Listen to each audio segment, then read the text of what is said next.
I was half asleep when my phone lit up at 2 a.m., and those 9 words shattered everything I thought I knew about my family.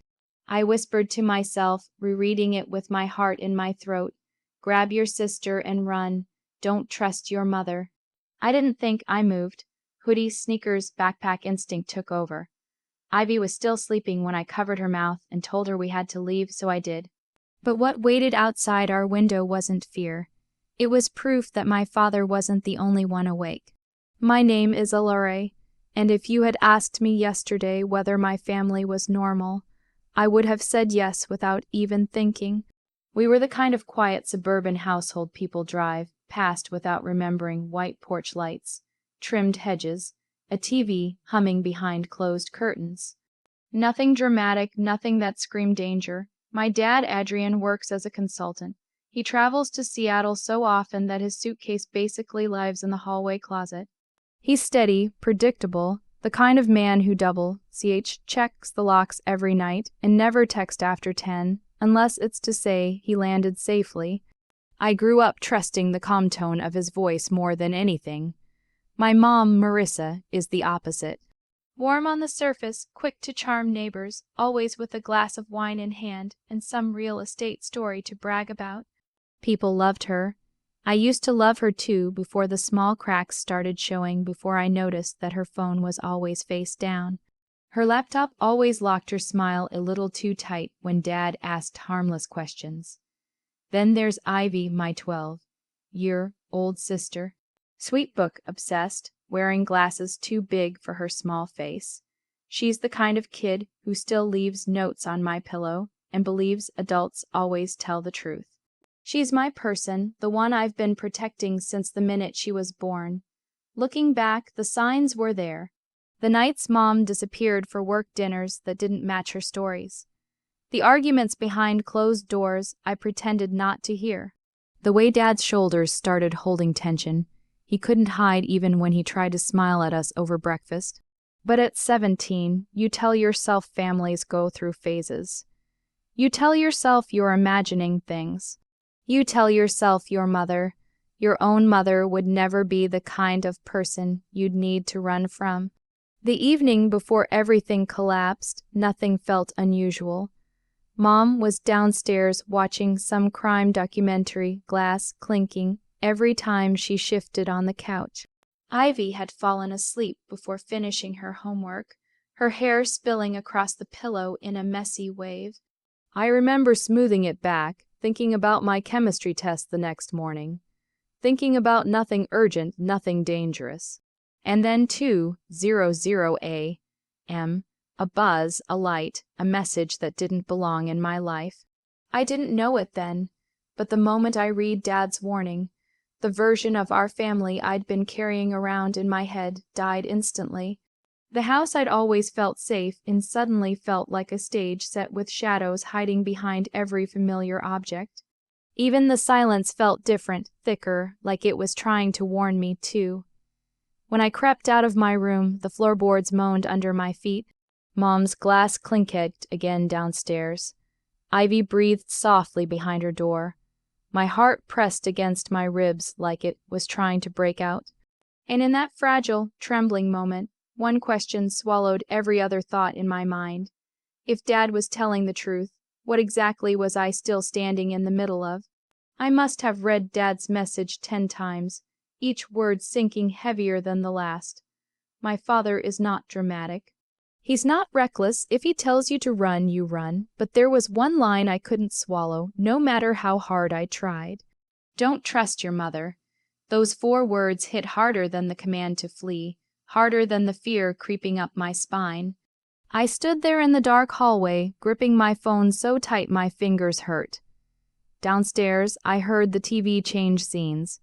Laughter from the crime show echoing faintly against the walls. Mom was awake. Mom was relaxed. Mom was normal. At least normal in the way she wanted us to see. I pressed my ear to Ivy's door. She was still asleep, breathing softly, unaware that everything we knew had just been cut open. I pushed the door gently, stepping inside with a care I'd never needed before. The room smelled like lavender lotion and the faint pages of her open book. I leaned over her, whispering her name. No reaction. Ivy sleeps like a stone. I touched her shoulder. Still nothing. Finally, I covered her mouth with my hand and shook her firmly. Her eyes shot open wild with panic until she saw it was me. "Don't talk," I whispered. "Dad texted. We have to go." She blinked up at me, confused glasses still on the nightstand. "What? Why, I'll explain later. Right now. Move." I grabbed the hoodie hanging on her chair and helped her pull it on over her pajamas. Her hands were shaking, but she didn't argue. Ivy trusts me the way other kids trust fire alarms. When I go off, she moves. I stuffed a few things into her backpack water bottle, a book, her inhaler, then slung it over my shoulder along with my own. Outside her window, the backyard was a dark stretch of shadow. I'd sneaked out of this window a handful of times to meet friends, but tonight felt nothing like those secret adventures. Tonight felt like stepping off the edge of something I couldn't see the bottom of. I pushed the screen out quietly. It landed in the mulch with a soft, dead thud. Ivy hesitated at the sill, her eyes wide. "Is Mom in trouble?" she whispered. The question cut straight through me. "I don't know," I said, "but Dad says we have to go."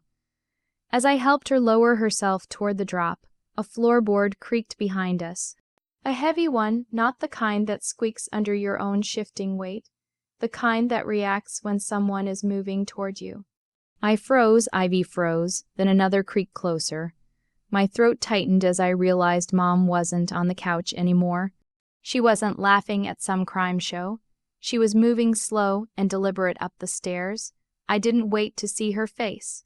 I dropped into the mulch, caught Ivy when she fell after me, grabbed her hand, and ran into the night before the footsteps reached the top of the stairs. We didn't stop running until the cold air stung our faces, and the Hale house shrank behind us. Just another quiet silhouette, wet in a neighborhood that had no idea a family was cracking open inside it. Ivy clung to my hand, her breath sharp and uneven. The street was empty, only the soft buzz of a street lamp and the rustle of dry leaves moving across the asphalt. It was almost peaceful, if not for the dread pressing against my ribs. "We need somewhere with lights," I whispered. "Somewhere public." The 24-hour convenience store sat 3 blocks away, glowing faintly like a tired lighthouse. We walked fast, shoulders hunched, pulse still pounding from the near sound of Mom's steps behind the door. A part of me still expected her to appear at the end of the street, smiling like nothing was wrong. Inside the store, the fluorescent lighting was harsh and too bright. Ivy squinted behind her glasses. I kept us in the back corner near the refrigerators, away from the clerk behind the bulletproof window, who barely glanced at us. My phone buzzed, then buzzed again, then again 5, 6 messages in a row. I didn't want to look, but I had to. "Where are you girls? I heard something upstairs. Why did you leave the house? Answer me now. This isn't funny." The calm tone from the first texts shifted quickly into something sharp. Ivy rid over my shoulder, her face draining of color. "She sounds mad," she whispered. Mad wasn't the right word. She sounded exposed, like someone whose plan was unraveling faster than she could control. My phone rang. Mom's name lit up the screen. I didn't want to answer, but not answering felt even more dangerous. I tapped it and put it on speaker so Ivy could hear every word. "Lyra, honey." Her voice trembled convincingly, the kind of tremble that would fool any adult, much less a scared child. "Where are you? Why would you take your sister out in the middle of the night? You're scaring me." Her tone was soft. Too soft, a softness with teeth. "Dad texted us," I said, keeping my voice steady. "He told us to leave the house." "He said, not to trust you." Silence, a thick, calculated silence. Then she let out a small laugh, brittle, almost pitying.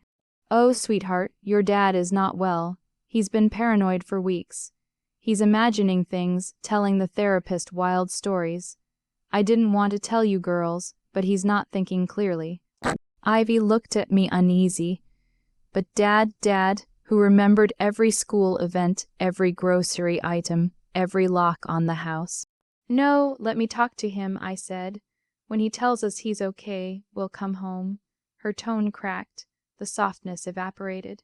"Tell me where you are right now." It wasn't a request. It was a command. My chest tightened. That was the moment every piece of doubt fell away. Dad wasn't lying. He wasn't delusional. I ended the call, powered the phone off.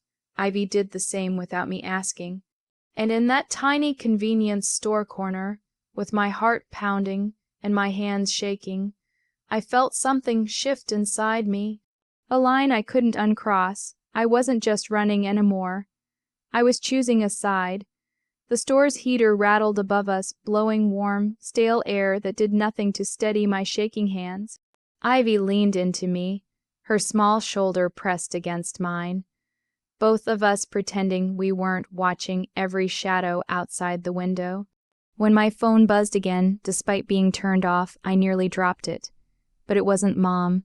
It wasn't Dad. It was an unknown number, and the message was only one sentence. "This is Special Agent Rowan Blake. Your father asked me to contact you if anything happened to him." I stared at the letters until they stopped swimming. Ivy clutched my sleeve. "Lyra, is that real? I didn't know. I didn't know anything except I had to act like I did." There was a payphone outside near the vending machine. I grabbed Ivy's hand and guided her toward the door, head low, eyes scanning the parking lot. The night air slapped my face when we stepped outside, but it grounded me. I dialed the number with stiff fingers. The call picked up on the second ring. "This is Agent Blake. This is Lyra," I said. "My dad sent you." His voice changed instantly, tightening with urgency. "Where are you? Are you safe? Your father's last message to us was that you were in danger." I felt my knees buckle a little. Ivy wrapped her arms around my waist to steady herself in me. "What's happening?" I asked. "What danger?" He exhaled slowly as if choosing every word. "Your father has been cooperating with us for several months. He uncovered a financial scheme involving your mother's real estate work. Significant money, laundering, fraud, people very high up the chain. He was helping us gather evidence." I felt the ground tilt. "My mom, she is involved?" "Yes, and tonight, the people she works with discovered your father had been passing documents to our office. His emergency message to you. It was sent moments before he was attacked at his hotel." Attacked, the word carved right through me. "Is he alive?" "Yes," Blake said firmly. "He got away, but he was injured. He's in protective custody. He asked for you and your sister first thing." I closed my eyes, letting the relief wash over me. Ivy started crying silently, burying her face in my hoodie. "We need to get you to us," Blake continued. "Right now, agents are on the way. Stay somewhere visible, well lit. Do not go home. Do not contact your mother."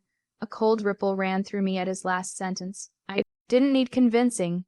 A taxi company had a small booth across the strip mall. I paid cash up front, my hands trembling, and the driver waved us into the backseat of his worn-down sedan. "Where to?" he asked. I gave him an address 2 blocks from the meeting point Blake provided. I wasn't telling anyone exactly where we were going, not even a stranger who seemed harmless. We pulled out of the lot. Ivy leaned her head against my shoulder. My heart was still pounding, but for one fragile moment I let myself breathe. Then headlights exploded behind us. Bright, fast, too close.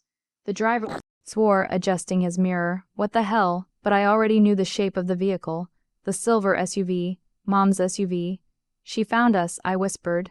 The taxi jerked as the SUV rammed us from behind. Ivy screamed. I grabbed her, pulling her down against the seat. "Drive," I shouted. "Please, just drive." "She's crazy," the driver yelled, flooring the gas. The sedan sputtered like it wasn't built for emergencies, but it lurched forward anyway. The SUV stayed glued to our bumper. Another hit harder this time. Metal shrieked. Glass rattled. My phone flashed a text, even though it had been off minutes before. I didn't read it. I didn't have to. I knew who it was. A third slam sent us skidding. The driver fought the wheel, teeth clenched. "Lady, she's going to kill us. She's not trying to talk to us," I said. My voice was hollow. "She's trying to stop us." The SUV swerved to the left and leveled with us. Mom's silhouette visible behind the wheel. Her face, normally so composed, was twisted frantic. Her lips moved as she yelled something we couldn't hear. She jerked the wheel toward us. The taxi spun tires shrieking, world blurring into dark lines and street lights. We hit the grassy ditch with a bone-crushing jolt. The airbags exploded, slamming into me. The driver's head hit the window. Ivy cried out, folded against my side. "Move," I gasped. "We have to move." The passenger door jammed, so I kicked it over and over until metal bent and it popped open. I shoved Ivy out first, then crawled after her. Mom's SUV screeched to a stop at the top of the ditch. Her door flung open. She stumbled down the slope toward us. "Girls," she cried, "stop running. Your father is lying. The FBI is lying. You don't understand." Her voice was wild. Too wild for someone innocent. Too wild for someone who had nothing to hide. I grabbed Ivy and ran toward the drainage culvert under the road. Mud splashed up our legs as we crawled inside. The metal tunnel was cold, echoing every terrified breath. Behind us, Mom's footsteps pounded closer. "Lyra," she screamed, voice cracking, "I am your mother." But the truth was finally louder, and it was the only thing I trusted. We crawled until the tunnel opened on the other side of the road. Sirens wailed in the distance. Closer, closer. Ivy and I pushed through the tall grass until flashing red and blue lights cut through the dark. Police cars screeched to a stop. Officers leapt out, weapons drawn, assessing us. The crashed taxi across the road, the empty SUV. One officer rushed over his flashlight, blinding hands where we can see them. "Are you hurt?" "We called 911. I said through ragged breaths. "She tried to run us off the road. Our mother, she's dangerous." Everything happened fast. Radio calls, rushed questions, paramedics checking Ivy's pulse. Then black SUV arrived, the doors opened. Agent Rowan Blake stepped out. He walked straight to us. "Lyra Ivy." His voice was calm, but his eyes told me he knew exactly how close we came to disappearing. He draped emergency blankets around our shoulders, his expression softening for the first time. "You're safe now, both of you." A second SUV door opened and my father stepped out. He moved slowly, one arm in a sling, bruises shadowing the side of his face, but he was alive, alive. Ivy bolted into his chest, sobbing. Dad wrapped his good arm around her, pulling me in with the other. For a moment, the three of us stood there in the beam of police lights, shaking, broken, but together. "I'm so sorry," he whispered into my hair. "I never wanted you to be part of this. I should have told you sooner. I thought I could protect you without dragging you into the danger." "But you did protect us," I said. My voice trembled but didn't break. "You sent the message." His eyes filled with a grief deeper than anything I'd seen. "That was the longest second of my life, typing that and praying you would see it." Agent Blake stepped closer. "Your mother fled the scene," he said quietly. "But we've alerted every patrol in the area. She won't get far." Dad exhaled heavy. "She already went too far." And standing there cold, exhausted, covered in mud and fear, I realized something else. Those 12 words at 2 a.m. hadn't ruined my life. They had saved it. 8 months later, I sat in the back row of a courtroom, the air heavy with that sterile blend of paper coffee and cold ventilation. Ivy sat beside me, her feet not quite touching the floor, fingers twisting the edge of her sweater. Dad was in the witness chair answering questions with a steadiness he had earned the hard way. Bruises were long gone, but the weight in his eyes wasn't. Marissa, our mother, sat across the room at the defense table, hands folded like she was posing for a portrait. No tears, no apology, no flicker of recognition when she glanced in our direction. She might as well have been a stranger wearing someone else's memories. The evidence was overwhelming. The payments, the forged documents, the financial trails she thought she'd hidden. Add the attempted assault on the highway, and the verdict was inevitable. Over 20 years, no chance of early release. When the judge read the sentence, Ivy exhaled a breath she'd been holding since that night in the ditch. Dad's hand found mine. Later, we moved to another state. New routine, new school, new locks, new lives. Not perfect, not painless, but finally safe. Some nights I still hear the echo of that text. Those 12 words that tore my world apart and stitched it back together in a different shape. I used to think family meant safety, but now I know it means choosing the people who choose you back. Dad did, Ivy did, and I did too when I ran. If my story reminds you of something you've lived through, share it in comments so others know they're not alone. And subscribe.